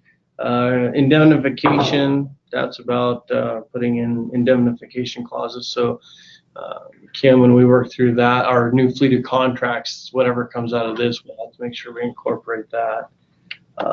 Final payment provisions, no longer doing the 41-day advertisement, but putting it on the website and sort of our bonding and stuff that we've been talking about in our committee. If you get issues, it goes to the bonding company, not to the owner. So that actually, we were going to ask for that as an interim topic, and now they're addressing that now. So some underground utility notifications, that's about hitting utilities. Community colleges, not you guys. Senate File 49, county zoning authority deal with private schools and having the same ability as public schools. Labor unions and contracts in Senate File 53, that's just essentially legal language that we'll have to also incorporate into our contracts. Public records request, changing the requirements there of when things are asked, how they're delivered, and when they're delivered. School safety and security is up tonight upon adjournment. So we'll see what happens out of that. That's WDE doing a safety guidelines, and then each school district, I think, has to have their own guidelines. So do you guys already have one? Not yet? Well, you could copy it and work off of it. So it's up tonight upon adjournment. Professional service fee, this is trying to keep the dollars local for state of Wyoming, professional service providers. So they would look at the dollar value of those who are performing the work, trying to get at least 50% done by the locals, architects and engineering firms. State federal school trust land exchange is changing land between the states and the federal government. Senate File 103 is the state capital construction. The select committee that we report to is no longer that. It'd be the select committee on school facilities and state construction. And they now oversee our department as a whole because it's that funnel of projects coming up. And before, you didn't have an overarching body. And a lot of them are hitting, the school stuff was hitting the committee, but the rest of it goes up to SBC and all the way through. So now they have one body that comes up and we report to them as a whole. So procurement, pricing transparency. Once again, trying to keep things in locals, getting the money to stay local to firms. This, I don't know the latest on the school capital construction constitutional amendment, but it was to put it back out to the voters to have the local communities pay for the schools. And where is that one? I don't know. A lot of these, like I said, a massive flush. So, Senate File 130, state funded capital construction 2. That's one bill that has the state capital stuff in it. And then state funded capital construction is in 162. So they have multiple mirrored bills out there that they're running. And the next ones that would be is Senate File 1 and House Bill 1, which has the school stuff in it. So, and I don't think they've been read yet. So we'll see what happens when they do. And then right now in the Senate and the House bills, these are the projects that are currently in there. As you know, the satellite one with Dan, John C. Siffers, Sheridan's, Alt School, the Shawnee Modular, reappropriation of existing funds. We have some leases in there, which is the Montessori charter, as well as the past charter. The unanticipated, you know how that works. And then the security and major maintenance, those would be the two that would benefit you guys. So right now they're in both bills. So where's the past charter school? Past charter is just like here, a couple blocks to the north of us. Clear Academy Is Secondary it School. Codera? Yeah, and they call it past, and it's their 812. 612. Well, 610. 610, It'll and phase then into it'll be- 612 in the next couple of years. So they meet the requirements to be eligible for state funding. Yeah, I just heard it called Codera. I'd never seen. This it is another one. past. Because you have to be in operations for 3 consecutive years, approved by the school board. You have to meet all these requirements, and then once you've done those, then you can become eligible for state funds. So essentially, is your model proven? As the school board vetted it, and is it up for 3 years? And then if so, then the state will pony up some money. Question on that major maintenance. Is that $1 million is then to be spread out between the 48 districts in some kind of percentage formula? The normal So this formula. basically in lieu of getting the multiplier? The multiplier died. I know the multiplier Yeah. died. So it's in place of that to provide some additional major maintenance? No, it's so the multiplier is dead. This is just the basic calculations. And what happened? They asked me this yesterday. The cost of our means went up by like $7.46. So when your JJ runs that math, he pulls our means numbers, and the cost goes up every year. Right. And that was one of the things that we talked Oh, about. so this is just to adjust the appropriation, basically? Just because every year it keeps going up. Gotcha. And I mentioned to him yesterday that, that ours means, so it went up by $7.46 this year. Back in 2006, it was $81.75. So I have this table I put in our iBars to show them every year, it just goes up. Mm-hmm. And then I also mentioned that, even though it's showing $176.68 to build a school, we've never seen numbers like that. So even though it sounds like Because that's a national average, not a Wyoming average. well, it's supposed to be regionalized, but how the data is captured and reported is probably not as accurate as what we're really seeing. Obviously, not much I can guarantee it, because we keep track of all these graphs and statisticals, and we are at 282. Let's see, 330. Yeah, I could see you building a bus barn for 176. Yep. But So nothing Nice with any, bus barn. yeah, but I mean nothing with any kind of infrastructure. yeah. So you're spending double that price. So. So with regard to the district you're opposed to certain bills. You know that we cannot, Paul, you used the word, we cannot something. Lobby. Lobby. Our role as an agency, we're forbidden to lobby on behalf of districts.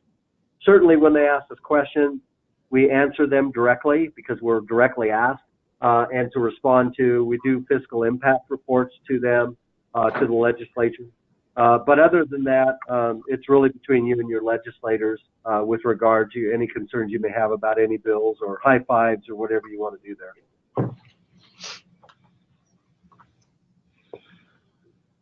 Okay, biennial budget request. You guys are, you don't have any above 90% capacities, although you're near in one of your schools at least. So I know that you guys talked about emergency requests. We're going to take that in front of the commission. Maybe I'll type that. I'll type that here. Troy, I do have one comment on that. When I put in $300,000 for that carpenter roof, the architect just came back with a cost estimate of $504. That's going to put another huge strain on that major maintenance budget. It's something we can't postpone. The roof is leaking. We've got to move forward. But it's just another big impact. That quarterly change could really impact that. But that puts us down to, I think my figure was about 90,000 available till that October in cash on hand. When that quarterly payment business could really slow us down there. So just if that would change your position at all, that figure, that estimate came in much higher. And I took my estimate directly off of the FBA figure. Right. I mean, and it said, what's it say, 309? No, it said $300,611 to do that carpenter roof. That's what they had down in replacement value. And then it's 504 is what. Now, that said, hopefully the bids will come in lower. I was going to say you could bid it and it could come in at 800,000. Yeah. Or Well, it it's could come in out to bid now. It's already out there. Yeah, So and hopefully you'll see that because we've been seeing incredibly good prices on roofs lately. I mean, sometimes half of what was anticipated. well, I sure hope so. Yeah. But I'm just saying, when I put together this request for consideration for emergency funding, I was using that $300,000 figure, and then my architect came back with 505, and I went, oh wow, that makes a big difference. Yeah. So because I know tell the Dale's commission position was he wasn't going to support it, Right. and that's going to. When's our bid opening? Thursday? Is that for the Thursday carpenter? or Friday. So I will have that bid available before I actually go in front of the commission the following week. Thursday. Yeah. Well, So the we will have the commission bid meeting's next opening week, Thursday, right? and the commission, my bid opening is this Thursday. Commission meeting is next Wednesday. So, just in case, Cool. I'm just pointing that out that, wow, that figure was much higher than anticipated on the estimate, but we have yet to get the bid, so that might make a difference though in the position the department is taking on that. This one on the carpenter recently updated from blank to blank. Go ahead. Yeah, So what's as that? long as I'm re- The three number, 300 and 600, 300. I put in, when I put in for the project, I put in 300,000. And that was taken off of the FEA estimate that was 300,611. I just put in 300,000. But then when the architect just came back, their figures are closer to 505. Yep. So, Well, it'd be good to have all that for the commission meeting. but I do have the bid opening this week, so In hopefully you won't be asked surprised. Brandon about the capital construction returning the responsibility to the districts. It didn't make the cutoff date for the committee of the whole discussion, so it's So it on. failed. All right. Yeah, for this year, but it was here last year. Who knows? May show up again. Yeah. Well, it seems, I mean, that bill kind of comes back to our issue with Burns High School. We're willing to put forward the money. We understand that it's not going to get funded, this addition that we want. We're willing to put forward our own money, but then the WDE is penalizing us for getting rid of old, nasty modulars and putting our own money into this project, which makes no sense and flies right in the face of what they're saying they want us to do, is to put our own money into it. So let's say, what if the bill did pass, and then all districts some were blown and going, throwing cash, some were slow and broke, and it would be all over the board. It would be. And then my question, now you just mentioned that, how does WD handle that? Right. This guy's rich Everything's and supposed to building be equitable, yeah. like and this guy's not building at all, he's living in a But modular. in the bill, that's what the state was required to be the equalizer. The Okay. state had to equalize that, but they didn't identify how that was going to happen. But That's the probably- concept would be is no district would be Rolling. have a Not bond rolling. beyond anybody else. But how do you How do control you- that if the district makes their own decision? Exactly. So- And if the voters agree to it, Right. what are they? So gonna that's where say? I was kind of questioning, how do you do that? Well, and one of the challenges, I mean, having multiple communities, nobody wants to pay for something for the other community. I mean, we've experienced that in the past when we tried to Tried to bond things. float I mean, bonds. if Burns isn't going to get something, then I don't My they're boss not isn't going to vote for it. Yeah. Right. I mean, I don't get it, I'm not voting for you. Exactly. And that's Well, how and it I is, do know unfortunately. that I worked in a state when bonding occurred on an annualized basis.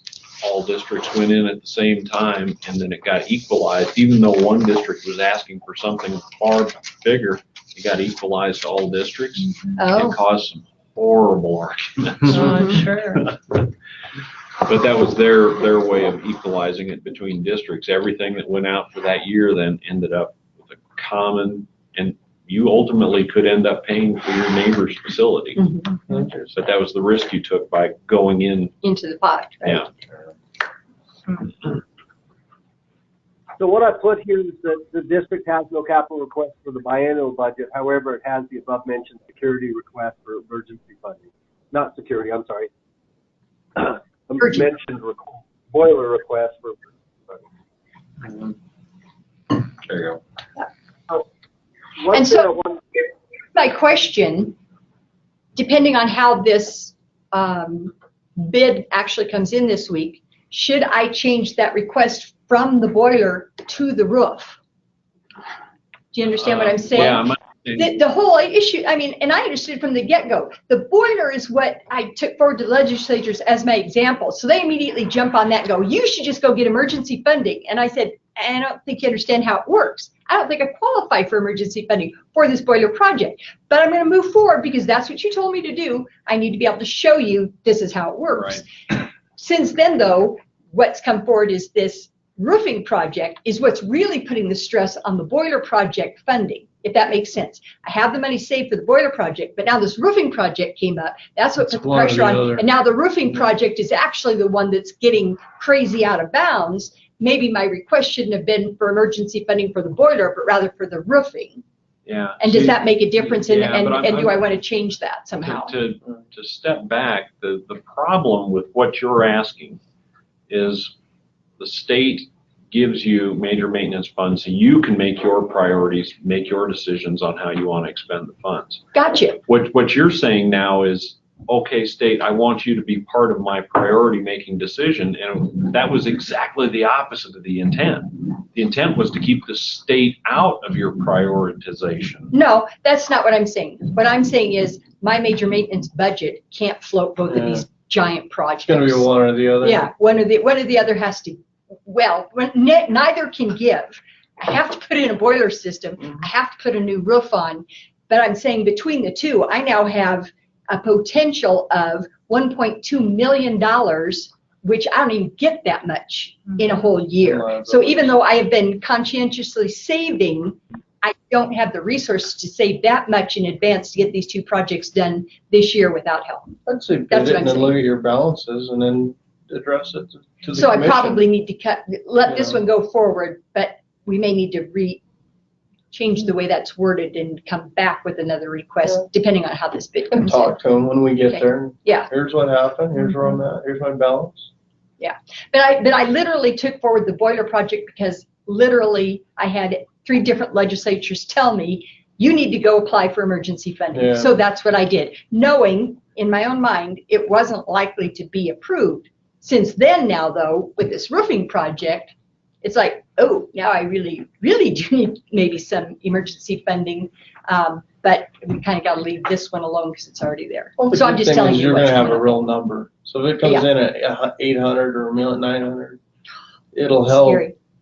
Well, and truthfully, we phased it. We're not even doing the whole roof. We're only doing the east end because we knew we would never be able to afford to do the other side. The other side isn't leaking yet, so we felt like we could phase that. But our roof, our architect is telling us you can only delay that a year or 2 probably. Then you'll have more problems. Before you're going to have problems on the other end. So. Hey, Paul, I can't remember, but since you're an architect, it was either like Fremont 38 or what's that school north of just about 40 miles of Casper? Midwest. It was one of those two, I thought, where they were really at the end of, I mean, they had failure of the roof system. And it was that white membrane. And I know they went, one of these districts was able to go in and do a spray on that actually enabled it to last maybe like another 2 years to get it just that much farther. And then in the meantime, they asked for a component project and got approved. Now, we're too late for a component site in there, but I'm just curious, do you know of that method? And is it, I'm just curious if the district has looked at at maybe a temporary means of postponing this that will still be allow for future funding in maybe the normal cycle rather than emergency. I'm just asking. Right, and I think to your point, Troy, the statute requires only an emergency fix. It doesn't, permanent fixes are not intended to be funded with emergency money. So that's the kind of thing that would have to happen is whatever it takes to temporarily fix it, and that's specifically what the statute says. So that would probably be the solution, that if one was funded, it wouldn't be your bid that you're having. It would be something temporary to get you to the point when you would have the funds to take care of it. That feels like it's pointing the districts towards wait till it's an emergency to do anything. You know what I'm saying? I mean, that's the way it feels. Well, again, it's read the can't get statute. help The unless statute you, is very narrow. I mean, it's like knife edge thin as to what and it that will said, fund. we have a contingency plan for Burns High School.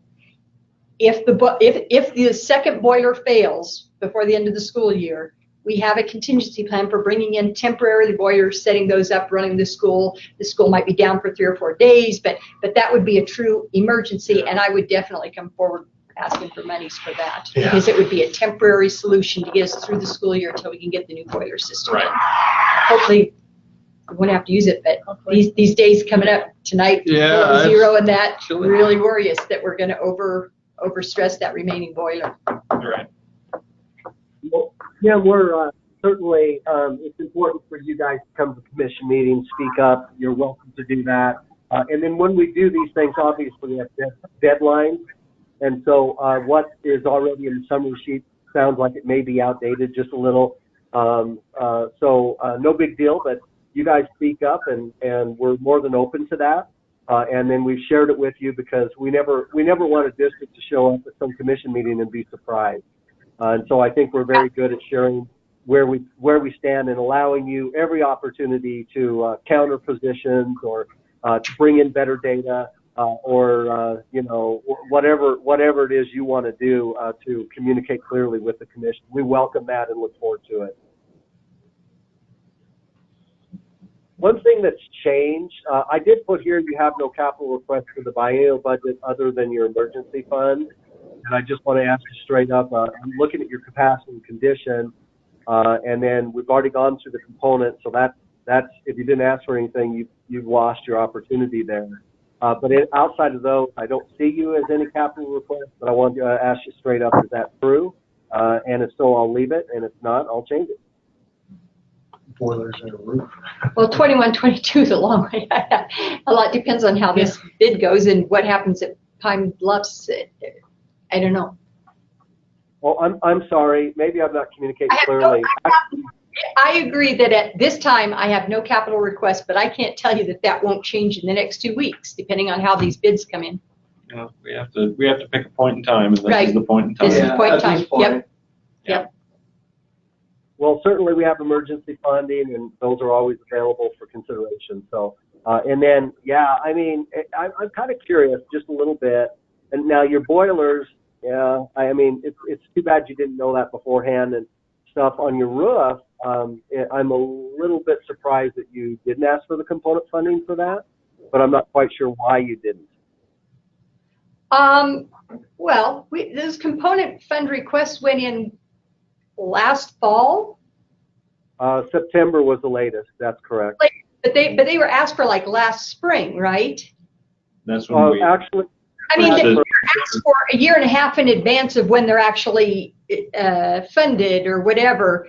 I didn't know then that it was going to become that critical. We didn't have somebody come out and look. Bighorn didn't come out and look. The dripping issues didn't come up until over the summer. Bighorn came out in September. That's what they recommended. The roof should be replaced. Then I called Tobin and said, you guys come and look. And they'll go, yeah, you probably want to do this and do it now. I didn't know then what I know now. Yeah, because I'm looking at your FEA scores, Troy, and your FEA score says that roof was a 4 overall. Look at your numbers; they make a whole lot of sense. 40% of it was like a 2. I don't know how they got to a 4. There's no way it could have been a 4. None of it was a 5. Local 1s and 2s. Yeah. And now they're 1s. Yeah. There you go. So looking at that, I mean, I was going by those. I hadn't had any reason to have somebody come out and evaluate the roof until we had a leak. It didn't happen until, I mean, we were going by that. It's like, got a 4 roof. I should be pretty good. Yeah. And that isn't to say our guys don't get up and check the roofs. When did it start leaking? Last summer. No, last summer. And so then by August or September, we had Bighorn look. And then by November, December, I had Tobin's come look. And now we're in bidding already for a roof that. And that's opening on Thursday? Yes. So to answer your question, I didn't know when those component requests were put out that I needed to do this. I going by the score on the roof and no leaking, we didn't have any reason to think that was going to fail that quickly. Just did. Yeah, so we'll know what stuff happens. Just like the boilers. I had no idea that boiler was going to spring a leak and fail. I mean, those boilers are only 20 years old. So is there a bid out for a new boiler? Yep, the boiler bids are out as well. Thursday as well? No, they're next Tuesday, I think. Well, that's great. For one boiler? You have all the numbers. Both, two. Boilers. Well, it's going to be kind of a semi-redundant system again. So you'll be able to get there and paint your whole financial picture. Yeah, within a week, we'll know. Yeah, because the commission meeting is Wednesday, Thursday, and they have everything bid, so, and this is good. So if it's really high, or really low, then you can say. It's like, here's what I told you 2 weeks ago, here's what I know now. The latest off the press. Yeah, cool. So a couple things come to mind. Number one is we are having another commission meeting in March. So depending on what happens to February 1, you guys will be able to submit for that as well. And so it's coming up. It's going to be 2 months down the road. Herein lies the whole issue is you ask for this information so far in advance that it isn't available. Yeah, the deadline for applying for a March position on the thing is already passed. Am I right? It is. For the March one is week, next Monday. Next Monday. But I won't have my till Tuesday. And the commission You can meeting always in between put a there. so- placeholder slot. Put a placeholder. That's true. Yeah. I could do that. Yeah. Yeah, put in a placeholder. Yeah. No harm, no foul, you just remove it. And please understand, I don't think we're trying to eliminate districts from doing things. Here's the deal. I mean, this is just reality for us. Each of us have a responsibility within this organization. As of Monday, we're going to be down 3 positions that aren't filled. So we're covering that. Plus, we've got facility planning going on. Plus, we have most cost-effective remedies, da-da-da-da-da. But the bottom line is, this is only a portion of our responsibility. And so we try to get it far enough ahead where we actually have an opportunity to actually prepare for these requests. And so we apologize for the forecasted need, and you're right, it complicates it because we're not as close. But if we get it that close, there is no way our staff would have the ability to even get close to preparing properly. So it's just a reality on our part, and but we appreciate you guys. And like Brandon said, just put a placeholder in there and say, hey, listen, please at least acknowledge we may update this, but get us on, get us on at least the agenda or a placeholder for the agenda, because we may be coming back and asking for, additional emergency funds for the carpenter roof, depending on a bid opening or something like that. It doesn't have to have all the details perfect. We can always update as we go along here in the next 2 to 3 weeks. And I get all that. It's just that it used to be a whole lot easier when the commission meetings were monthly. And now that they're sometimes spread out 2.5 months between them, sometimes that's a long time to wait to get on the agenda. Sure. Especially because it's 2.5 from the last one, but the request for that information is even before the next one sometimes, if you understand what I'm saying. So. Mm-hmm. Yeah. Well, we anticipate you being clairvoyant. I do wish I were. Anyway, well, we sure appreciate you guys, and and we see you're trying to do what's best for your district. We would encourage you to the best of your ability. These condition scores and stuff, they are a snapshot in time. They go off the best data they have, and we recognize that they're not perfect. They're a higher level type of evaluation, but you certainly, and you know this, and I'm thinking about your Pine Bluff boilers right now. Have you gone in and had those? I mean, if they're the same age as your Burns one, have you had those evaluated? Or are you being proactive and maybe requesting component money for that so that you don't have the same situation, or your roofs? Are you having your architect or a roof consultant walk all of you? Funding for the Pine Bluffs High School boilers. I think I've already noted that. For that very reason, because the expectation is they were put in they're exactly the same system. Unfortunately, I can expect those to fail early as well. 20 years is not a long time for a boiler system to last. So we were surprised. And you can do as much service work and preventive maintenance as you can, but you can't see inside. And we had no idea that partition was going to fail until it did. And there's no way to predict that, especially not that since they're only 20 years old. Yeah. The other thing, and again, guys, as I type, if you see anything you want change, staff, district, let me know. So another thing, and you're fully aware of this, Kim, and Misty, I suppose you are too, but the commission rules have changed. And so every building, we're no longer submitting an independent by itself freestanding capacity list or an independent by itself freestanding condition list.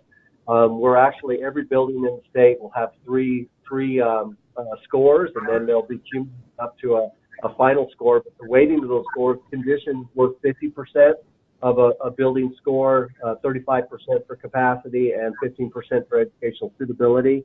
The educational suitability, we do have an educational suitability assessment that was done in 2008-9, came into a 2010 list, and so it's obviously older. And it doesn't cover all the buildings in the state. Some buildings are brand new, such as your Pine Bluff Elementary School. You would assume that's pretty close to perfect in educational suitability, but we're kind of going down, and we're going to have to use that 2010 assessment. And for educational suitability, we'll put together a new list, and that'll go through our whole vetting process through the commission. Will become a public discussion, I'm sure. and we'll roll forward with a brand new list that is combined of all this and not independent, and submit that to our commission for consideration as well as the select committee at some point in the future.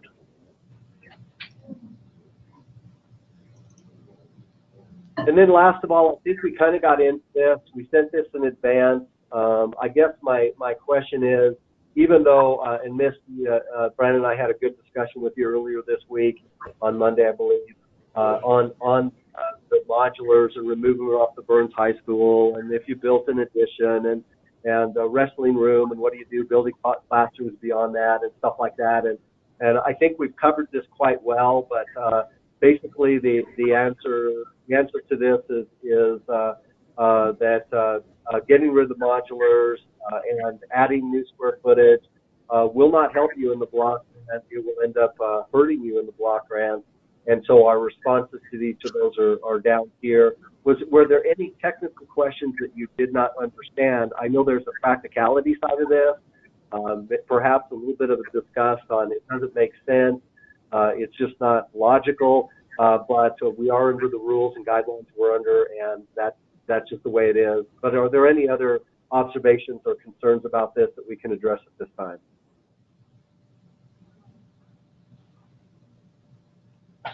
Misty's just smiling. Hey, so what are you guys gonna do? I don't know. Really? We'll have to take it to our board. And then lump them. Gotcha. Okay. I'd rather have a discussion off the record. Okay. You're not going to, are you? What's that? I said a discussion off the record. I said, I hope you're not going to cuss. Oh, no, I just don't want it to be recorded. No problem. All right. Well, we sure respect you, and when we respond to questions, we respond as accurately as we absolutely can. And so sometimes it isn't received well. Sometimes it's maybe not intuitive, but it's as factual as we can give, and we sure, and you deserve straightforward answers to your questions, whether you like them or not. And we just kind of try to do that, and we do that in commission meetings as well and any other time. So with that, then, district, we're really to this very end. Is there anything else that has been that has not been discussed, unique issues, ideas, concerns that hasn't been discussed in this that you'd like to say before ending our meeting? I think not. Okay, staff, anything else from you? I don't have anything, Troy. I don't have anything. Nothing else. Alrighty. Well, thank you, everybody, and appreciate it. And thank you, district, for coming in person. We would have really enjoyed seeing John in person as well, but we understand that these guys are quite busy as superintendent. But look forward, hopefully, to next time seeing him in person, except for me, who's on the road, so I didn't have a choice. With that, we'll go ahead and end recording, Amber, and then I'm going to call back on the conference room, phone, and kind of finally some other notes, okay? All right, thanks, Troy. That right in the menu. You know where meeting and it has down arrow? Scroll over. You see where on the top, very top bar, it says go to meeting and there's an arrow. I was checking. And then hit This is end ready, meeting. so it looks like it's off. I'll do it.